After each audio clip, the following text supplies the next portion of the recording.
Hello there. This is Crocodile Dundee coming in with a little saying hello from Sweden, from Breidablik. And I've been asked to give a bit of a description of my level 7 experience. So I did the level 7 experience, the workshop back in 2012. It was the first one that was given by TNT.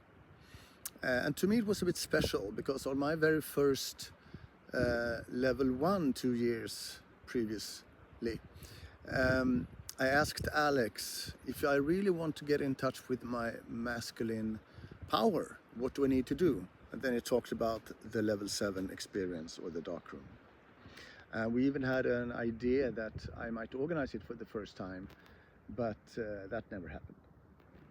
So I was very happy to be on the first level 7. And to tell you the truth, I was a bit scared before that.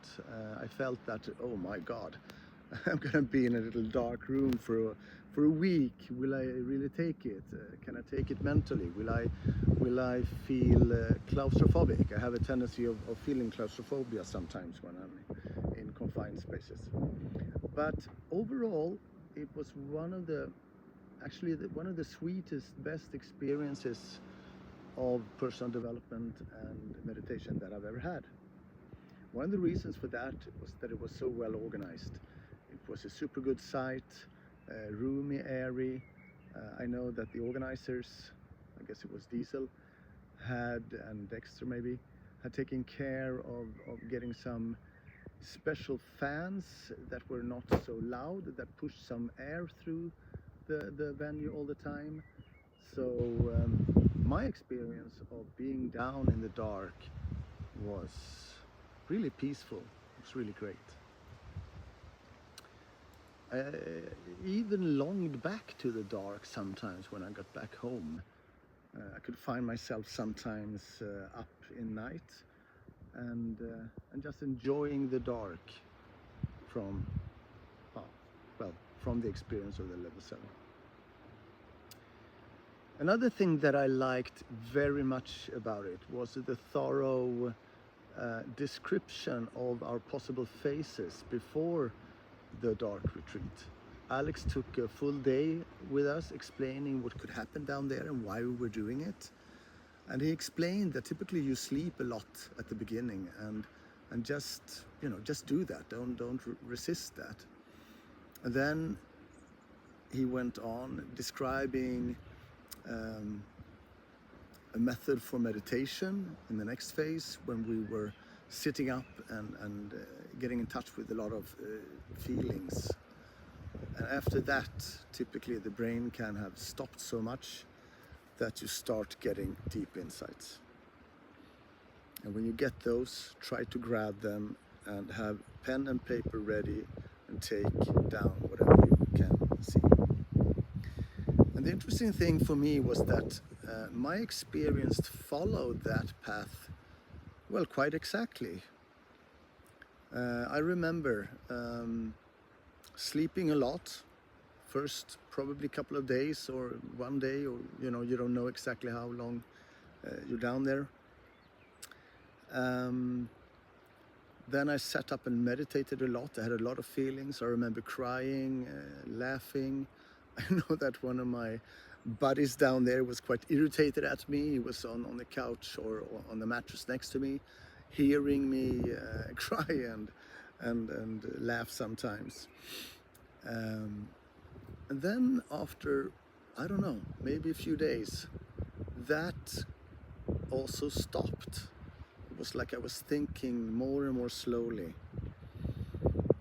And I still, to this day, I mean, this is like 13 years ago, I remember my first insight. And the insight was, you're a scared motherfucker, Croc. You're a scared motherfucker.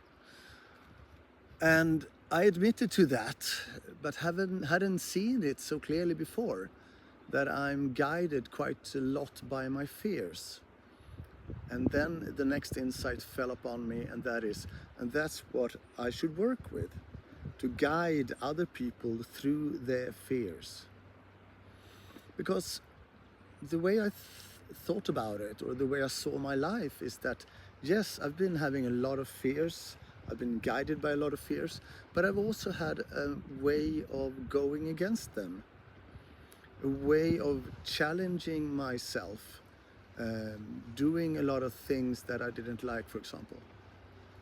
For example, I've been rock climbing a lot, and also doing some alpine climbing and ice climbing.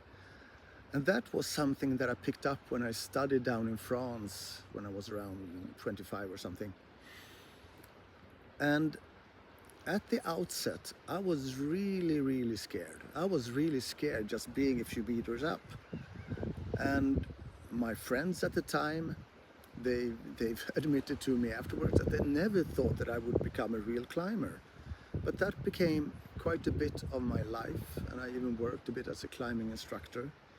So that was one of the ways that I challenged my fears, and I grew. So having that insight, there was a lot of creativity coming towards me.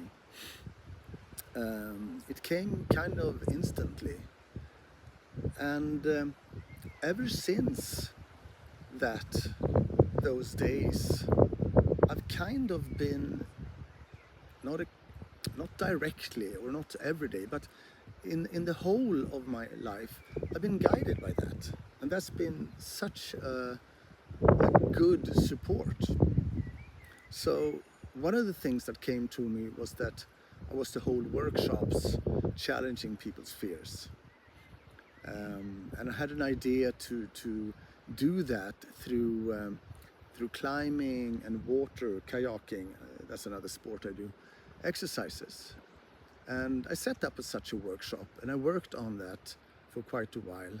Now, I didn't really succeed in that. I did a pilot, and then I got stuck in, well, a lot of other things to do in life, but also getting a team on board.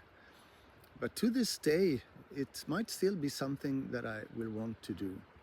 What's stopping me? Well, among other things, it's fear.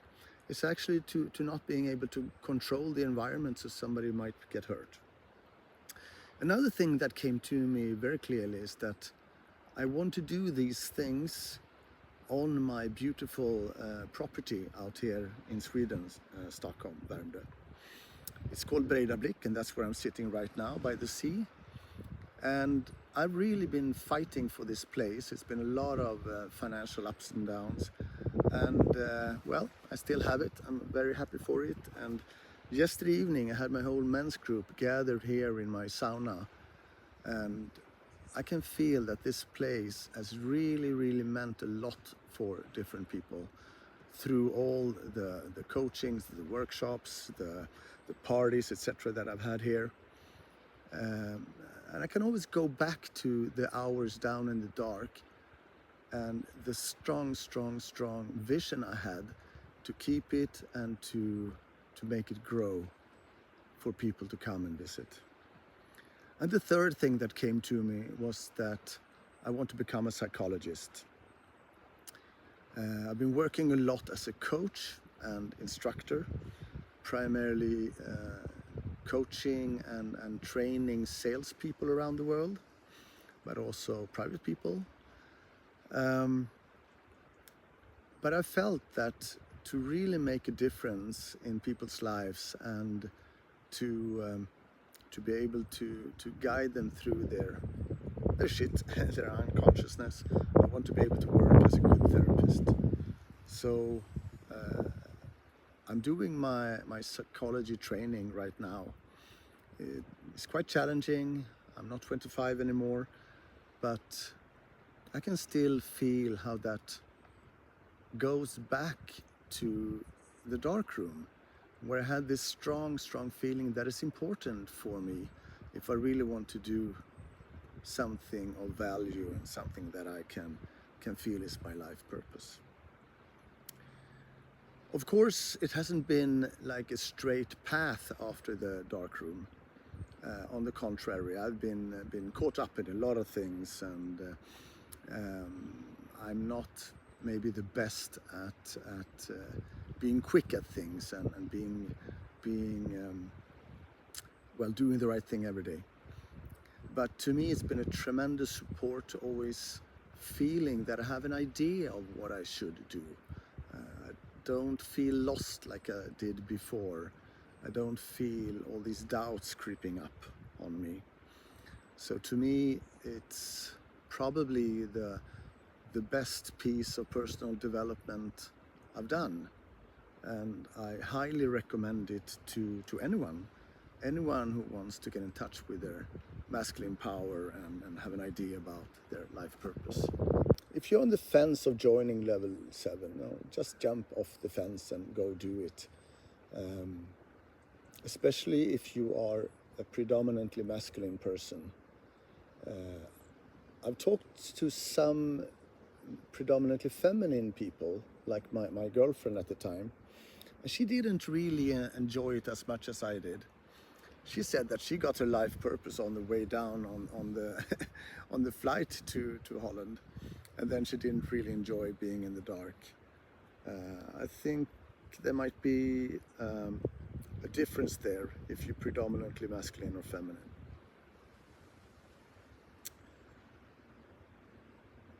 Well, the structure and the facilitation of the retreat, it really supported me to get the most out of it. There was also some quite practical structure and preparation. We went through the site beforehand, feeling all the lines in the ceiling that could take us to the toilet, being sure where to find different things. I felt it was really professional, and that gave me, I think, a sense of being held and knowing that, well, I could go through it. Well, any advice for preparing to level 7? Well, that might be to actually think about why you're here, what you want to do with your life, what your life purpose might be. And also keeping touch with the part of you that wants to give, the part of you that wants to give to others, to serve others, and going down with that to the dark room. At least I think that's what was on my mind in that period before, and I think it helped me. Well, thank you so much for this opportunity to give you some thoughts on level 7 and my experience. And well, anybody on the fence thinking about doing it, just do it. It's great. It's truly great. Thank you.